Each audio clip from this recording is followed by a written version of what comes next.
Thank you. This works, right? Yeah, it does. Awesome. It's great to be following up Tartu City and the panel on hydrogen, because I'd like to give it up for Tartu. I'm not sure if it was discussed in the beginning, but Tartu was the birthplace of the Estonian Hydrogen Valley. And Raimond personally is sort of to blame for that. We're talking about another angle, which is also the birthplace is Tartu, which is the vertical perspective. And it's all related, it's all interconnected. But I'm going to start very simple. I'm going to start with all the bad things. Literally half of the Europe and half of the world is essentially on fire because of the climate, not warming, but change. We have an ongoing war, we have an upcoming food crisis, we have an existing energy crisis. We have so many issues going on. We have massive congestion in our cities, polluting cars. We need to transition to the hydrogen economy. Electrification, same thing, they complement each other. But there's a lot to do. We're going from centralized energy systems to distributed energy systems, for example. We have medical services we need to improve on, and getting from one hospital to the other is getting harder and harder. So again, all of those pictures behind me that you see, they have one thing in common, and whether you need the data, even the movement of people, or the movement of goods, they have one thing in common, and it's so much easier and even safer to do it up in the sky. So essentially, what we're doing is we have to take advantage of our airspace in order to manage the stresses and needs we have on our current ecosystem, because we can't put more cars on the roads. So let's jump back and talk about what urban air mobility is. It's essentially an extension of what the ground mobility is. We just do it in the air. It's essentially a response to that, to avoid adding extra congestion, for extra services for our citizens or people. And so we add another dimension from walking, riding, driving to actually also flying. So you saw this picture. Now it's coming into reality within the next, let's say, 3-4 years already. And we have a lot of applications that we can actually do as well. This is not an exhaustive list of use cases even. There's so many things that you can do, from, again, surveying those distributed energy grids, whether that's solar panels on rooftops on cities or large solar farms next to cities. It's offshore wind energy. Again, you need to get there to have a look whether the blades are still working, if everything is okay, when you need to do maintenance, all of those things. And again, this is something which you can do early, much cheaper, because it's zero emission, essentially. And whoever came from Tallinn saw robots on the streets already driving around. Again, if you think there's an operator behind each of them, you're wrong. One person can take care of 20-25 moving objects.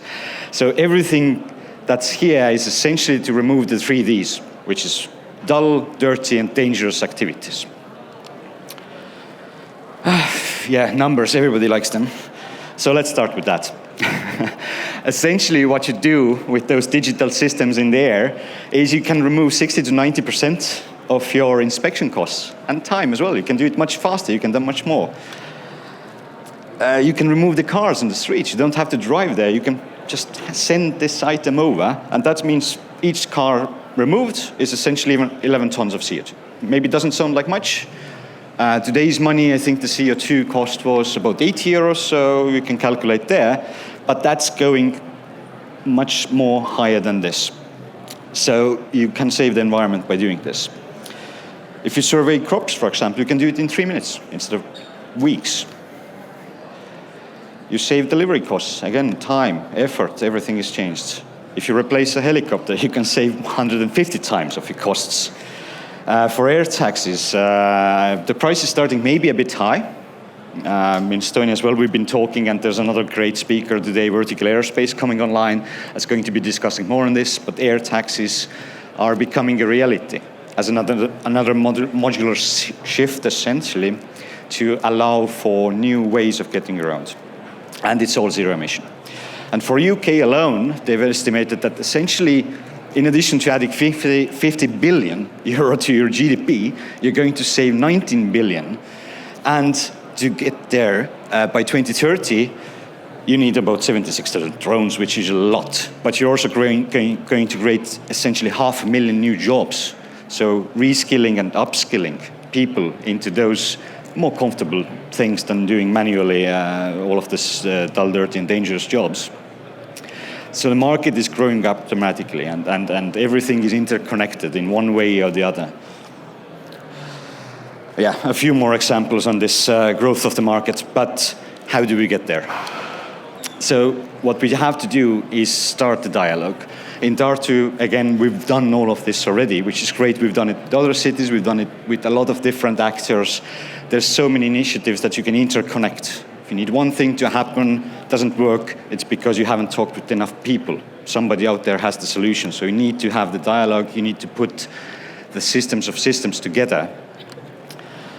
And this is always an issue. Investors ask about it. They love this question. Oh, who's your competition? And you go like, no, the competition is awareness and the barriers that exist because people don't know that you can do something. The competition is healthy because it's pushing each other to be better. It's developing the market. It's enabling those solutions because there's no one company that can do everything. Everybody has a piece to play, so you need to cooperate between nations as well, as we heard about the cooperation with the Netherlands, for example, and other countries. In the European scale, we can't take up a project even if we don't have cooperation with at least 3 countries. That's how it goes. And if you don't have your network behind you, then you can't do it. You need to hybridize those solutions, whether it's putting together digital systems, AI, drones, of course, maybe even air taxis, all in the same airspace, doing different paths, grand mobility, one robot taking things to a terminal, you pick it up from there, ship it another distance, and go from there. So this needs to be enabled in a safe environment for development and testing. Again, going back to Tartu, but also other areas, they've enabled it. Tartu County itself, they've essentially put it into their own plans that we need to enable also airspace use. But at the moment, we need to trial things. We need to know what works best. And for that, you need this, let's say, sandbox or a test bed to be starting that and find out what works. So essentially, it's a complex system. It's a bit of an extension from the energy and climate plans that cities have. And it's essentially called the Sustainable Urban Mobility Plan now, which is putting different pieces together. All the preparation, planning, policy, technology and innovation, of course the business and finance side, and the digital skills that go with it, it needs to be combined and merged into a full ecosystem. But we do have the challenges there. So regulation, of course, is number one. Fortunately, this sort of license of operate on the European scale is going to be solved with the EU space regulation. This is already kicking in next year, January 2023. This will enable a lot of the ecosystem to start working properly. Psychology is always an issue. People are afraid of new things. Quick example there maybe.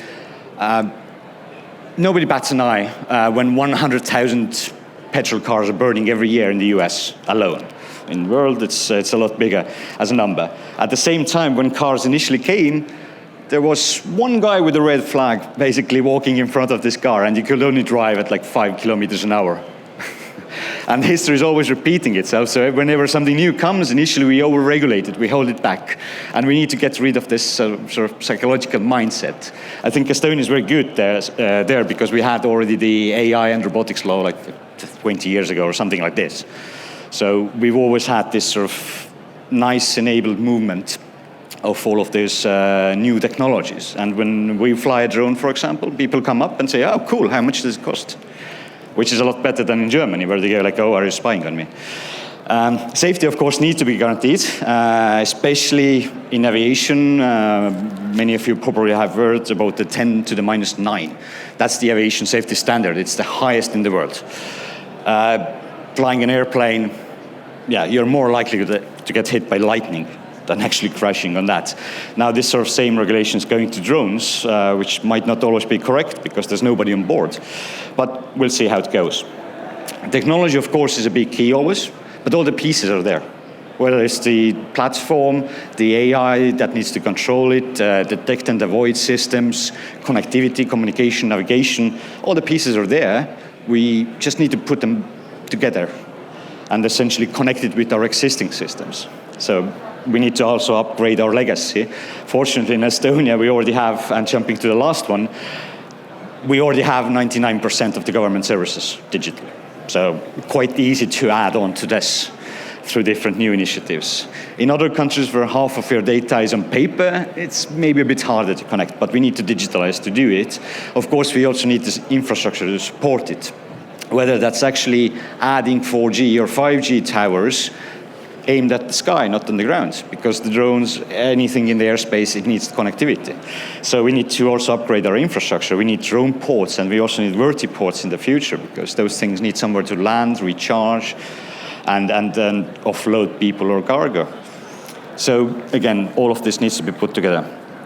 Jumping to this ecosystem that I already mentioned, we have this testing environment here in Tartu, and this is what we built over the years, and everybody has been really supportive. So any actor you see here is on board. They're supporting us. They're playing their part. They're giving us their support, especially the Estonian Aviation Academy right next to the airport. It's very underutilized so far, and the future mobility will enable us to actually create new business models also for regional, smaller airports. It's a huge opportunity.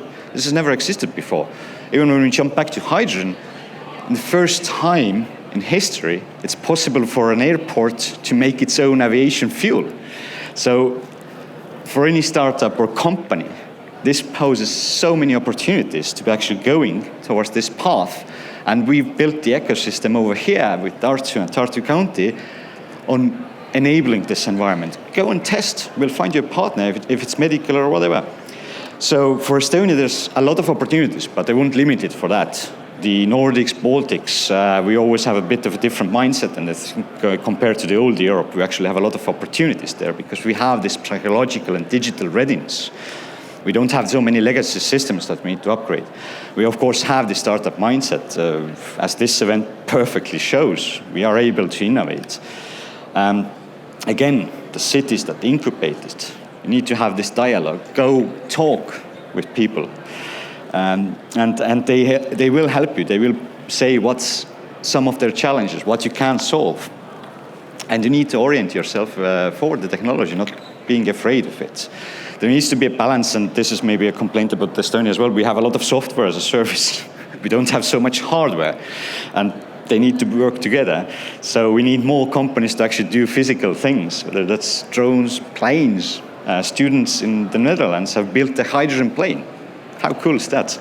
So we need more of those guys. Again, going cross-industry, combining different ways. We're talking only zero emission. Everything else is, I can't curse, but everything else is not sustainable. You need to look at the Sustainable Development Goals. If it's not there, if it doesn't contribute, drop it. And you merge the industries to do that. Your mandate to operate is climate neutrality. Many cities have said that we will be climate neutral by 2030. Tartu is one of the 100 in Europe that are going to actually do it, or at least heading there, and I'm sure Tartu will succeed. But this is your license to operate. If you contribute, you're in. If you don't, you're out of the business. You're bankrupt by 2030 or well before that.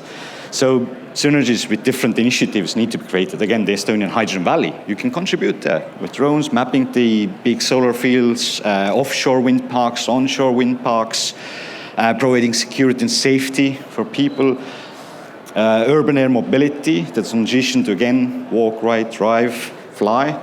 Add all of these together, skills that need to be developed. Again, we have in the Tartu Vocational College, the university, Aviation Academy, we have those people there that are already aligned for the future technologies. In Estonia, we have a great initiative with Airbus, Lifesaver, which is directly targeting the first field that will be profitable. And that's life-saving medical activities, combining all of those systems together. And yeah, again, cooperation. And future predictions always get asked. So what's our role in it? What we want to do is take the human out of the loop, leveraging the hydrogen technologies, because again, with batteries, it's always the issue in aviation. They don't go very far. And we want to extend that so we can build that ecosystem and combine all of those systems. So basically with hydrogen drones alone, you increase your coverage by 9 times, which is great. You reduce your downtime with faster fueling. You reduce the climate impact even against batteries, because batteries are great and all of those things. They also survive for far longer. And we put it all together, taking the human out of the loop now. Because if some guy has to go there and recharge or refuel the drone, then it's still not as productive as it could be. So you want to make them self-refueling. You have to make them self-sustainable. And then you go back to having this one guy maybe somewhere in a nice air-cooled office, especially in days like these, managing 15, 25 drones instead of one-on-one. And that's where the massive productivity starts really kicking. When you deploy those stations on top of critical infrastructure like hospitals, you can also provide backup power back to them. So again, this is the synergies you're talking about. You essentially build the solar farm with it. That's anyway something that Europe will force any new building to do, which is great. And you can connect these systems up. You can provide the backup power. You can generate the hydrogen over there. You don't have to bring it in. And the aerial data can be used for so many other things. In addition to doing a medical delivery, you can be a quick response, for example, for a missing person in a forest. So you don't have to do just one use case. You can leverage it. You can survey air quality at the same time and so on. So you'll have a lot of different options to put together. And our own network, which we built across the years, is there to sort of prove it as well, I think, putting it all together. I'm running out of time. I'd like to have at least one question if possible, so.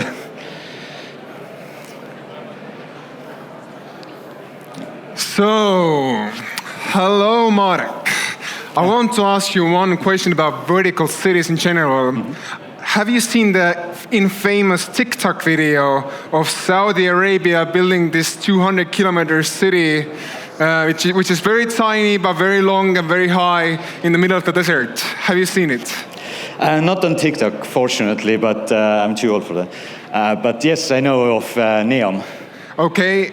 Will this thing happen, in your opinion, or are we just looking at Black Mirror type of stuff right now?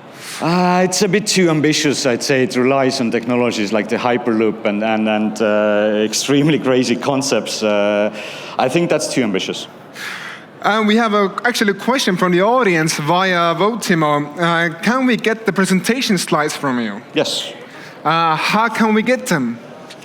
Can you send them?